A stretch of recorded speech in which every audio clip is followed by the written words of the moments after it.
চুমুকে।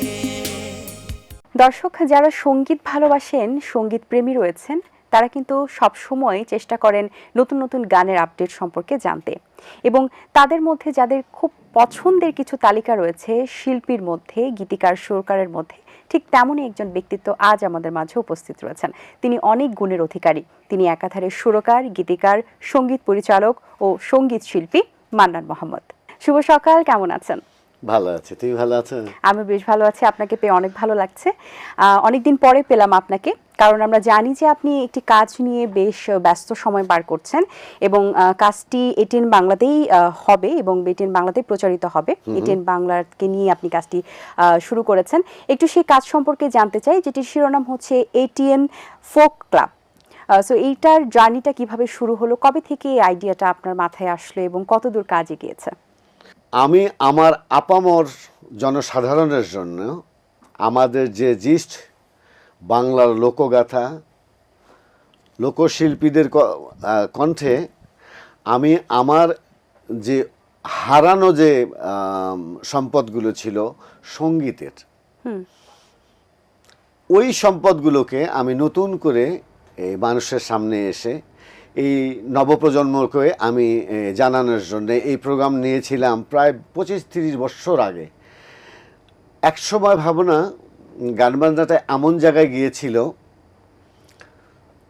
যে প্রায় বাংলা লোকগীতি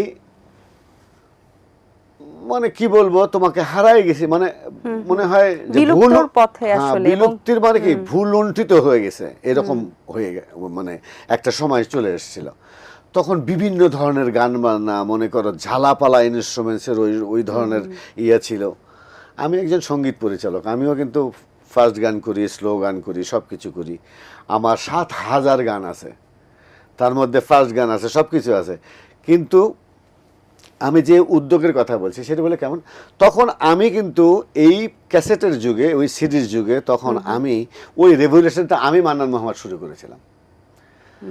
যেমন মনে করো বেহুলার সুর, ওই মানিকগঞ্জের একটা সুর, ওই বরিশালের একটা সুর, ওই আর কি বলে ময়মনসিংহ গীতিকা, তারপরে রাধারমন, বিভিন্ন রংপুরে ভাওয়াইয়া গান, এই ট্রেডিশনকে আমি আমাদের লোকগাথা যে কথাগুলো ছিল, যে সুরগুলি ছিল, ওই সুরগুলি, আহা কি মধুর বিষয়টা। একবার ভাবো, তুমি চোখ বন্ধ করো আর ভাবো যে আহা আমার মা, বাংলা আমার মা, আমার মায়ের মুখের কথা, আমার দাদির মুখের কথা, আমার দাদির মুখের সুর, আমার দাদির সেই পুঁথি, সেই গল্প, এগুলি কিন্তু আমাদের জিস্ট। এটা যখন ভুল লুণ্ঠিত হয়ে গেল, তখনই কিন্তু আমি ওই সময় শুরু করেছিলাম। প্রয়াত খালিদ হাসান মিলু, আল্লাহ ওনাকে বেহেশতে নসিব করুক, কুমার বিশ্বজিৎ, তপন চৌধুরী, ডলি সায়ন্তনী, বেবি নাজনীন, আখি আলমগীর, রুনা লায়লা, তারপরে তোমার কনক চাপা, এন্ড্রু কিশোর, কে নাই, বাদশা বুলবুল, কে নাই, মানে সব আর্টিস্টকে দিয়ে আমি ওই, কিন্তু আমার অ্যাকোস্টিক ইনস্ট্রুমেন্টস, আমার ওই ঢোল, তবলা, তারপরে তোমার একতারা, দোতারা, এই সমস্ত দিয়ে কিন্তু ফিউশন করেছি। করে মানে কেন করেছি, যে এই জেনারেশনসকে বুঝাই দিতে হবে যে আমাদের অরিজিন হচ্ছে এটা। এখন তো আসলে আমরা ডিজিটালাইজড হয়ে গেছি, দেখা যায় যে আমরা তবলার জন্য আসলে তবলা বাদক প্রয়োজন হয় না, আমরা অনলাইন থেকেই সেটা নিতে পারছি। যে সঙ্গীতের যে একটা বাদ্যযন্ত্রের যে একটা বিলুপ্তির যে একটা পথ, সেখান থেকে কিন্তু আপনি ঘুরে এসে আবার নতুন করে সেই ইনস্ট্রুমেন্টগুলো নিয়ে আপনি কাজ করছেন। এবং একটু জানতে চাই, এখানে কতজন আর্টিস্ট নিয়ে আপনি কাজ করছেন? ভাবনা, আমার কিন্তু আগের কথাটার মধ্যেই কথা রয়ে গেছিল, সেটা আমি এই কথার মধ্যে আবার একটু প্রবেশ করালাম। তো ওই যে গানগুলো, যে আমি ওই ফোক গানগুলোকে আমি করে যখন জনপ্রিয়তার শীর্ষে চলে গেল, তখন এই প্রজন্ম চিনল যে হ্যাঁ, আমাদের তো এই গান ছিল, আমাদের তো এই গান, এটা তো আমাদের আমাদের আমাদের সম্পদ।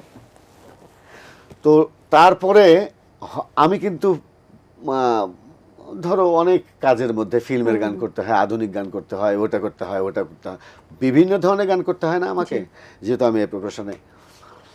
তারপরে আমি ওটা করার পরে মাঝখানে আমি আর এত ব্যস্ত হয়ে গেলাম যে আর সময় পেলাম না, কিন্তু কাজ করে যাচ্ছে। আমি কিন্তু ফোক থেকে ডিটাচ না, করছি আমি। করছি আমি, করার পরে আমার যে এখন বর্তমান যে ইয়ে হয়ে গেছে সেটা হচ্ছে যে ইদানিং তুমি দেখবে বৈদেশিক ইনস্ট্রুমেন্টসের যে প্রচলন যেটা তুমি বললে সেটি বেশি। আমাদের এখানে মিউজিশিয়ান তৈরি হওয়ার কোনো ইনস্টিটিউট নেই। কি দুঃখজনক বিষয়। একটা ভালো শিল্পী তৈরি হওয়ার জন্য একটা ভালো ইনস্টিটিউট নেই, ভাবনা আর কি বলবো। একটা গ্রামের শিক্ষক যদি তোমাকে সারেগামা শিখান, ওই সারেগামা ওই গ্রামের শিক্ষক কতটুকু জেনেছে সারেগামা সম্পর্কে, আদৌ কি ওটি সঠিক শিক্ষা কিনা, উনিই কতটুকু জানেন সেটাও ভাববার। 10টা ঠাট সম্পর্কে জানা নাই মানুষের। মাউস মিউজিশিয়ান কেটে কেটে কেটে কেটে ওখান থেকে ওর পিস, ওখান থেকে ওই পিস, ওখান থেকে গিটার, ওখান থেকে ঢোল, ওখান থেকে তবলা, ওখান থেকে ডুগডুগি, ওখান তো এটা করে এই mouse music director, mouse music সুরকার হয়ে গেছে। এখন তো আবার তোমার এআই আসছে। জনাব মাহফুজুর রহমান আমাকে বললেন, মানু আমরা অভিন্ন অংশ না তো, আমরা ভিন্ন অংশ না তো, এটাকে সম্পূর্ণ করার জন্য কি করা যায়? এই লোকগীতি বাংলার যে হারানো যে সুর, হারানো যে কথা, এইগুলিকে নতুন করে আপনি লিখে সুর করে ওই ঢংটা আপনি কি বলে এর মধ্যে আপনি সংযোজন করে আপনি ভালো একটা ফোকের অনুষ্ঠান তৈরি করেন, সুন্দর একটা অনুষ্ঠান তৈরি করেন। আমি সাধন্যবাদ জানালাম তাকে, যে মানুষটা সত্যি বাংলাদেশকে নিয়ে ভাবে, বাংলাদেশকে নিয়ে ভাবে, আমাদেরকে নিয়ে ভাবে। তো এই আর কি, তার এই কথাতেই আমরা প্রায় আগায় গেছি এখন ব্রডকাস্টের অপেক্ষায়। আচ্ছা, তো ভাবনা এখানে যতগুলো শিল্পী আছে সেখানে শিল্পী হচ্ছে 100 জন, বিশাল অনেক মানুষ, 4টা করে গান পাবে এক একটা শিল্পী, এক একজন শিল্পী, 400 গানের প্রজেক্ট এটা। এই প্রত্যেকটা গানই আপনার নিজের লেখা? আমার নিজের লেখা এবং নিজের সুর, কম্পোজিশন আমি এবং আমার বেটা, আমার সানি মোহাম্মদ, মানান মোহাম্মদ, সানি মোহাম্মদ। যে এই যে দুইজন মিলে 100 জন আর্টিস্ট এখানে কাজ করছেন, সঙ্গীত শিল্পী গান গাচ্ছেন এবং প্রত্যেকে 4টি করে গান তারা গাইবার সুযোগ পাচ্ছেন, এবং সেখানে যদি আমি 4 দিয়ে গুণ করি তাহলে এখানে 400 গান। সো এইটা আসলে আপনার যে বিগ প্রজেক্টটা আপনি যেভাবে শুরু করেছেন, কি আশা করছেন বা কি প্রত্যাশা করছেন, দর্শকরা এটা কিভাবে নেবেন, এবং দর্শকদের কাছে যে চিন্তা নিয়ে আপনি এটা আসলে উপস্থাপন করার চেষ্টা করছেন, সেটা কি আসলে এটার মূল্যায়নটা কি কতটুকু হতে পারে বলে আপনি মনে করেন? আল্লাহর কাছে লাখ লাখ শুকরানা আদায় করছি এই জন্যে, এই ভেবে যে আমি যতগুলো সৃষ্টি করেছি আমার একটা সৃষ্টি বিফলে যায়নি আজ পর্যন্ত। আর যে প্রজেক্ট নিয়ে আমি কাজ করছি সে প্রজেক্ট নিয়ে তো কি চিন্তা ভাবনা নিয়ে কাজ করছি, কি অ্যারেঞ্জমেন্ট করছি আমরা, 21টি, হ্যাঁ, এবং মানে আমি কি বলবো যে অনেক দিন পরে আমার মনে হয় দর্শকরা সব জেলার থেকে, বাংলাদেশের 68 জেলার থেকে, প্রত্যেকটা জেলার থেকে প্রত্যেকটা মানুষই ফোন করে বলবে, এবং এরা এই অনুষ্ঠানটি হওয়ার জন্য, মানে প্রচার হওয়ার জন্য, ওই সময়ের জন্য, ওই ডেটটার জন্য, ওই তারিখটার জন্য অপেক্ষা করবে। যেটা আমরা অনেকটা আগে সময় দেখতাম যে একটা অ্যালবামের গান শোনার জন্য মানুষ অনেক দিন অপেক্ষা করতেন, ঠিক এই অনুষ্ঠানটা দেখার জন্য মানুষ এরকম, আমি এরকম আশাবাদী, আমি এবং ডক্টর মাহফুজুর রহমান এবং তুমিও, আমরা সবাই। অবশ্যই অসংখ্য ধন্যবাদ আপনাকে, চমৎকারভাবে আপনি বলছিলেন। আমরা অনেক বেশি আশাবাদী এটেন ফোক ক্লাব নিয়ে, যে ফোক সঙ্গীতটাকে আরো বেশি অনেকটা ধাপ এগিয়ে নিয়ে যাবে এবং দর্শক শ্রোতা এটা আরো অনেক বেশি পছন্দ করবে। যাবার আগে আপনার প্রিয় দর্শকদের উদ্দেশ্যে কিছু বলুন। ধন্যবাদ ভাবনা, অ্যাগেন অ্যান্ড অ্যাগেন তোমাকে। ভালো থাকুক দেশ, ভালো থাকুক দেশের মানুষ, ভালো থাকুক আমাদের লোকগীতি, ভালো থাকুক আমাদের সমাজ। ধন্যবাদ সবাইকে আমাকে এতক্ষণ আপনাদের চোখের সামনে রাখার জন্য। ভালো থাকবেন, আল্লাহ হাফেজ। আপনি অনেক ভালো থাকবেন, অনেক শুভকামনা রইল। আল্লাহ হাফেজ। ধন্যবাদ, আল্লাহ হাফেজ।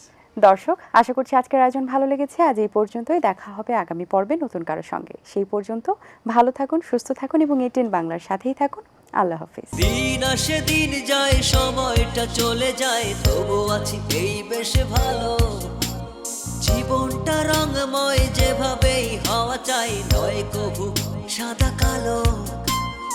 এই আশাতে স্বপ্ন ভাসে, সুখ হাসে চোখে মুখে চায়ের চুমুকে।